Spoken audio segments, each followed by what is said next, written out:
श्रीमते रामानुजाय नमः। अच्युतं केशवं रामनारायणं कृष्णदामोदरं वासुदेवं हरिं श्रीधरं माधवं गोपिकावल्लभं जानकीनायकं रामचन्द्रं भजे। अच्युतं केशवं सत्यभामाधवं माधवं श्रीधरं राधिकाराधितम् इन्दिरामन्दिरं चेतसा सुन्दरं देवकीनन्दनं नन्दजं सन्दधे। विष्णवे जिष्णवे शङ्खिने चक्रिणे रुक्मिणी रागिणे जानकी जानये वल्लवी वल्लभायाच्युतायात्मने कंसविध्वंसिने वंशिने ते नमः।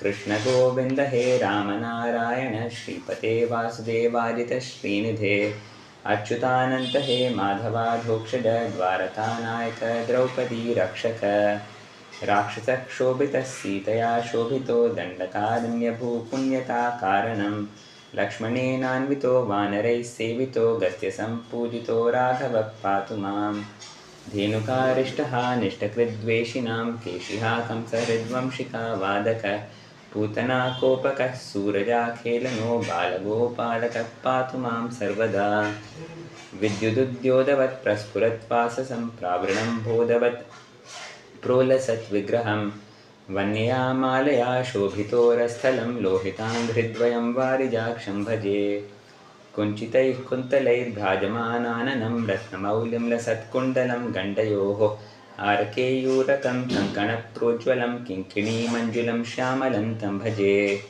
अच्युतस्याष्टकं यः पठेतिष्ठदं प्रेमतः प्रत्यहं पूरुषः सस्पृहं वृत्ततः सुन्दरं कर्तृविश्वम्भरस्तस्य वश्यो हरिर्जायते सत्वरम् अच्युतस्याष्टकं यः पठेतिष्ठदं प्रेमतः प्रत्यहं पुरुषः सस्पृहं वृत्ततः सुन्दरं कर्तृविश्वम्भरस्तस्य वश्यो हरिर्जायते सत्वरम्।